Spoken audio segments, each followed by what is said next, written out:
우리 성광교회 제가 우리 이용천 목사님 여러 차례 초대해 주셨는데 오늘 부족한 제가 또 감리교 신학대학교 또 총장이라는 그런 막중한 직함을 가지고 여러분 앞에 서게 됐습니다.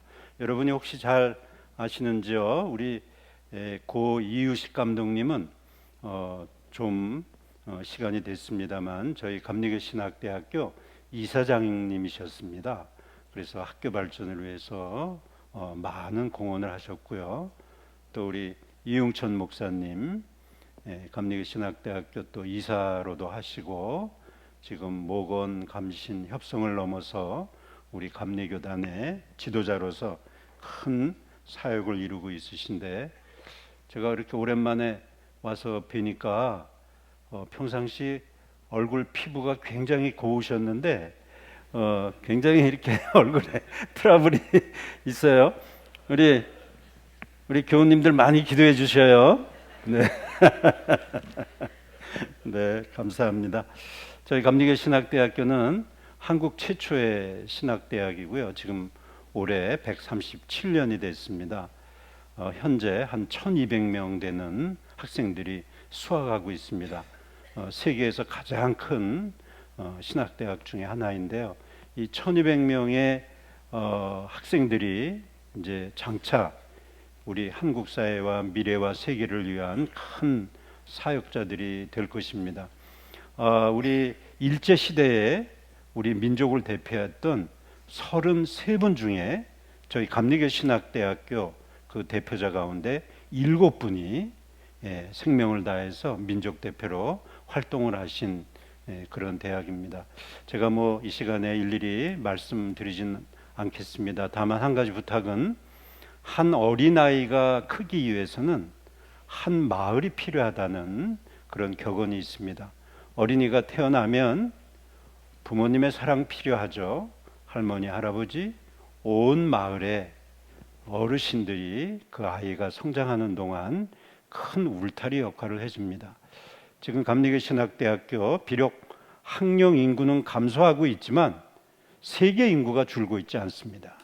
특별히 우리 믿음의 궁극적인 목표는 영혼 구원인데 우리 감리교 신학대학교에 우리 한국의 대표적인 우리 성광감리교회 우리 성도님들이 영적 울타리 역할을 해주셔야 됩니다. 그래서 기도하실 때 꼭 기도해 주시고 사랑해 주시고 또 우리 감신 협성 모건 우리 사역자들을 위해서 끝까지 기도로 후원해 주시는 우리 성도님들이 되시기를 주님의 이름으로 다시 한번 부탁을 드립니다. 감사합니다.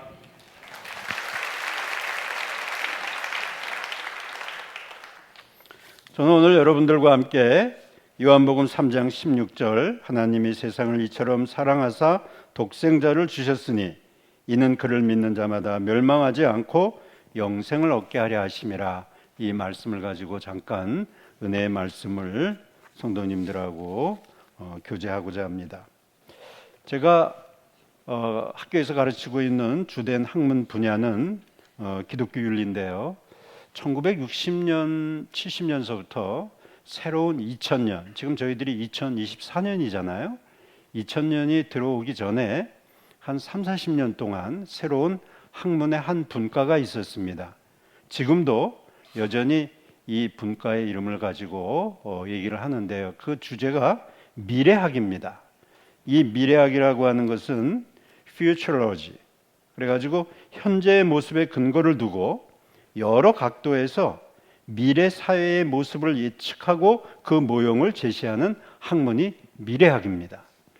물론 우리 기독교계에서도 새로운 천년, 2000년서부터 3000년을 향해 나아가는 새로운 천년이 보다 이 인류 사회가 행복한 사회가 되기 위해서는 어떻게 해야 되는가? 다양한 담론이 있었습니다. 정치, 경제, 사회, 문화, 많은 유토피아적인 그런 담론을 쏟아냈습니다. 정치는 물론 권력의 분배, 경제는 빈부의 격차를 해소하는 대안, 과학은 인류의 생명을 어떻게 더 발전시키고 질병이 없는 사회로 이끌어갈 것인가, 그런 다양한 미래학에서의 논리들을, 이론들을 발표했습니다. 제가 한 연구자로서 각 미래학에서 다루고 있는 각 분과의 내용을 꼼꼼히 조사를 해봤습니다. 그런데 이상하게 결론 부분에는 어떤 학자든지 이구동성으로 말하는 한 문장을 발견할 수 있었습니다.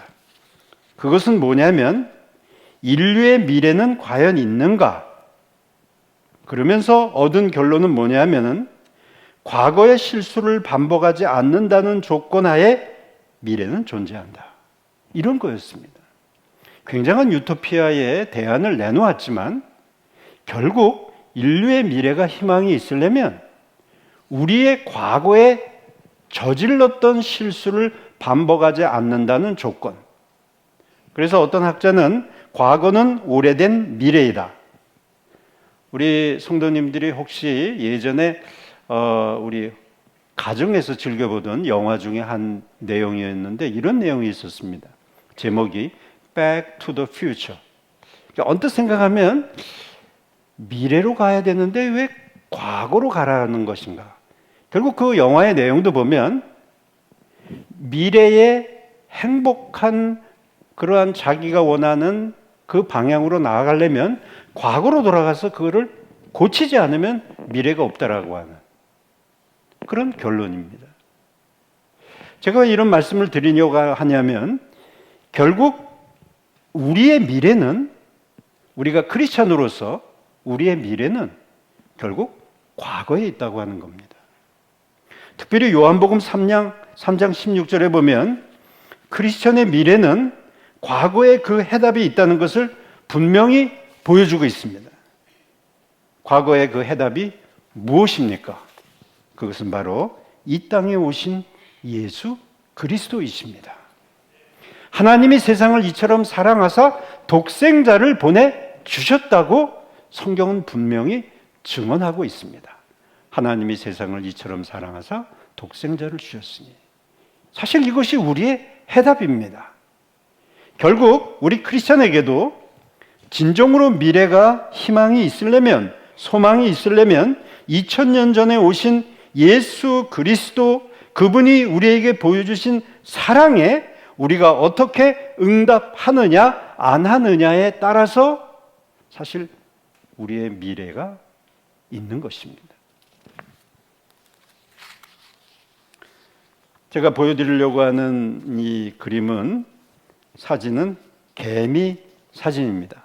지금 홍수가 나고 뭐 서울에서 내려오는데 뭐 강물이 불어가지고 난리가 나 있더라고요.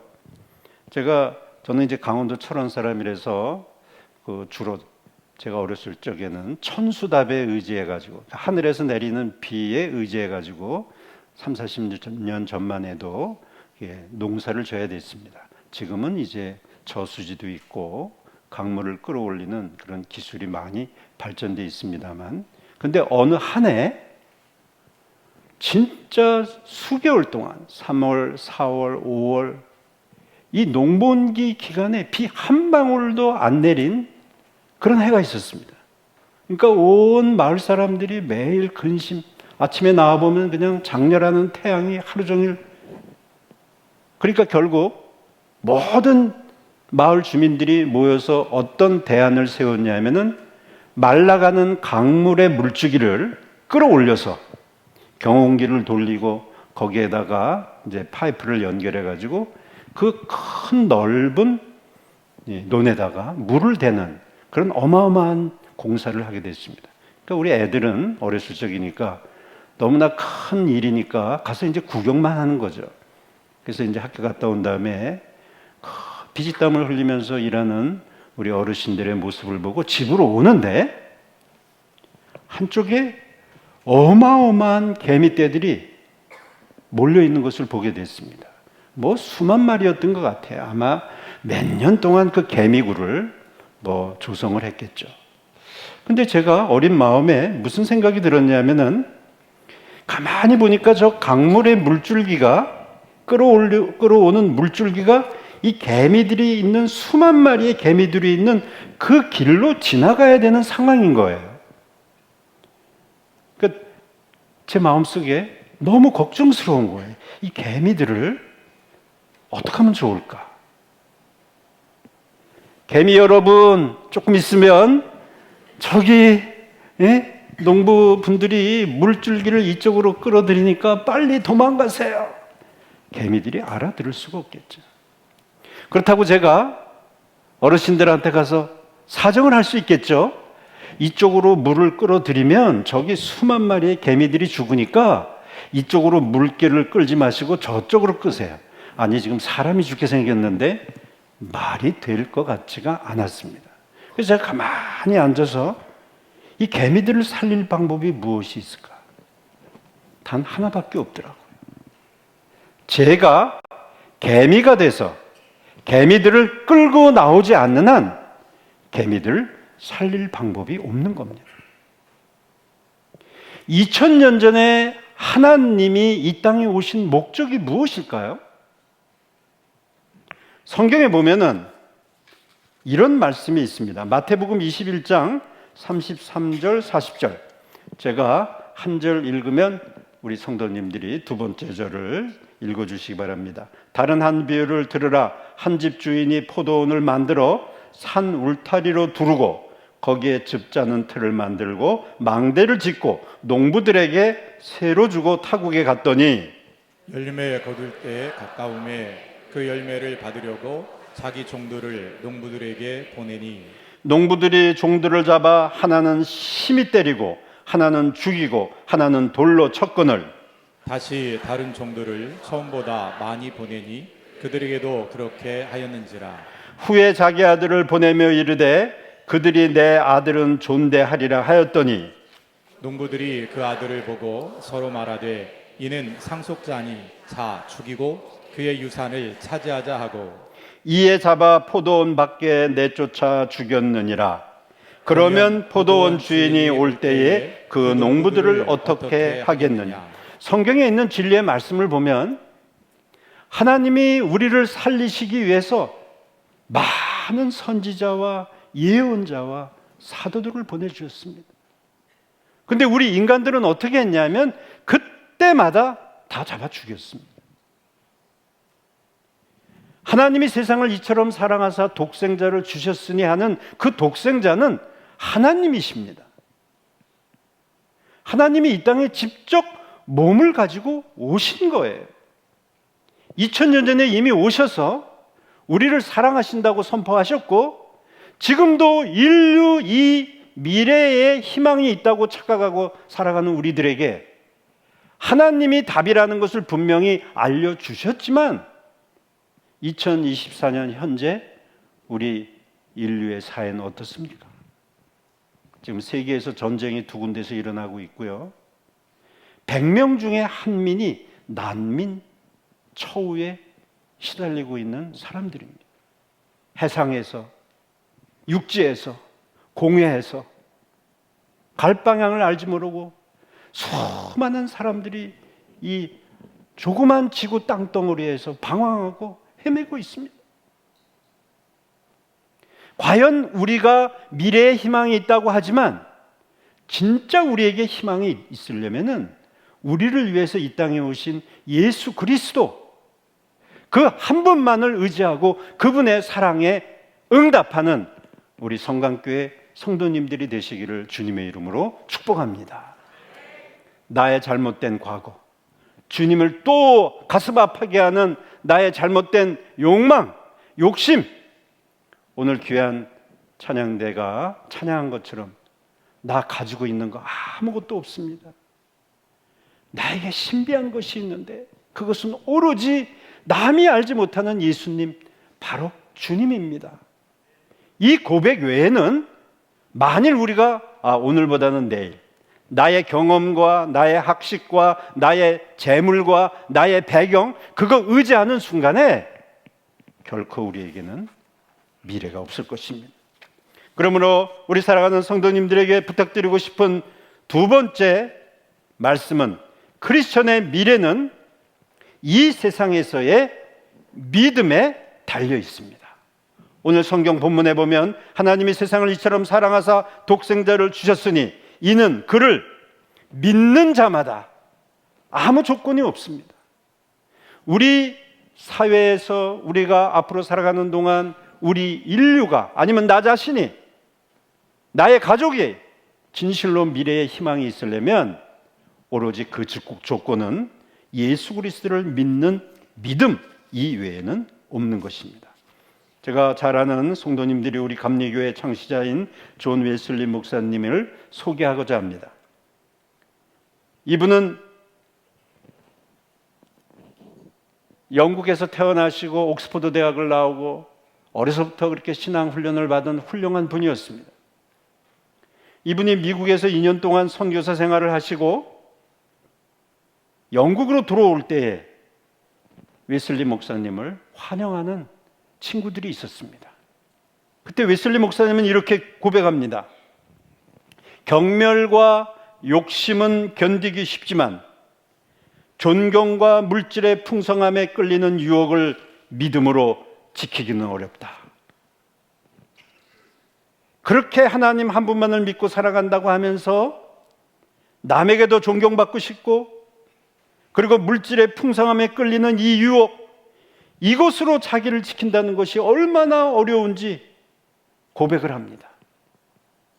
저도 부족한 인간이, 우리 특별히 담임 목사님의 기도로 이렇게 부족한 총장이 됐습니다마는, 만약에 저에게 있어서도 오로지 하나님 한 분만으로 만족하겠다고 하는 믿음이 만약에 제게서 없어지는 순간 저는 총장이 아니라 송장일 겁니다. 오로지 하나님 한 분만을 믿는 믿음, 웨슬리 목사님은 이렇게 얘기합니다. 아직은 모든 사람으로부터 미움을 받을 때는 아닌 것 같다. 오, 나는 그날을 위해 준비되어야 할 것이다. 친구들이 와서 지난 2년 동안 미국에서 너무 선교사 생활 고생하느라고 수고했다. 그랬더니 웨슬리 목사님은 뭐라고 고백하냐면, 아직도 나를 칭찬하는 사람을 보니까 아직 나는 멀었구나. 그렇다고 이 세상에 살면서 남에게 경멸받고 남이 자기를 욕할 만한 그런 부족한 인간이라는 뜻이 아니라, 오로지 나에게 있어서 모든 영광과 모든 감사와 존귀와 모든 기쁨은 오로지 예수님 한 분만이 받으셔야 된다고 하는, 그래서 남이 박수칠 때 도망치려고 했던 웨슬리 목사님의 모습을 볼 수가 있습니다. 웨슬리 목사님은 1738년 1월에 잉글랜드로 돌아갔을 때 이렇게 고백합니다. 나는 죽음의 절박한 위험에 처해 있었으며 그로 인해 불안에 쌓여 있었다. 아니, 이분이 목사님이고 신앙에 철저한 분인데 갑자기 죽음의 절박한 위험에 처하고 불안에 쌓여 있었다고 하는 엉뚱한 고백을 합니다. 도대체 이 고백이 무엇일까? 그러면서 이분이 하는 말씀이 이겁니다. 구원에 대한 나의 희망을 부분적으로든 전체적으로든 나 자신의 행위나 의에 의존했는데 이것을 완전히 버린다. 결국 자기 자신이 불안과 절망에 쌓여있는 원인을 가만히 봤더니 자기의 부분적이든 전체적이든 나의 행위나 나의 의, 이것을 의존했다는 것을 발견한 거예요. 그러면서 이것을 완전히 버린다고 하면서 웨슬리 목사님은 이렇게 고백합니다. 나를 위해 흘리신 그리스도의 피를 온전히 의지할 뿐 아니라 그리스도를 바로 나의 유일한 칭의요 성화요 구속으로서 신뢰하겠다. 할렐루야. 이겁니다. 섰다 하면 넘어집니다. 제 아들이 이제 다음 달에 공군 입대하는데요. 어렸을 적에 아들이 한 말이 기억이 납니다. 유치원에 다닐 때인데요. 그 유치원에 이제 자녀들, 손자, 손녀들 유치원에 다니면 얼마나 예쁘고 귀엽습니까? 근데 아빠 오늘 유치원에서 발표해요. 그래? 뭐 해? 아빠 오세요. 그래가지고 아주 기대하는 마음으로 제 처와 함께 유치원에 갔습니다. 그때 애가 태권도도 좀 잘했거든요. 그래서 태권도 나와서 시범 하나. 근데 끝날 때가 다 됐는데 안 나오는 거예요. 물론 애들 사이에 이렇게 섞여서 내가 못 봤나? 아니, 아버지가 아들을 못 볼 리가 없죠. 이상하다. 근데 순서가 이제 나올 순서가 없어요. 노래하는 데도 없었고요, 태권도에도 없었고요, 춤추는 데도 없었어요. 근데 이제 조금 있으면 이제 끝나는데, 아니 이럴 리가 없는데, 내가 잘못된 유치원에 온 것도 아닌데.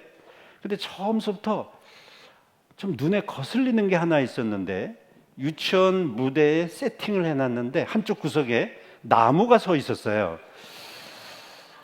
근데 이 조그만 나무라서 나무가 흔들흔들 되는 거를 보고 속으로 그랬죠. 아이고, 쟤는 참 할 게 없나 보다.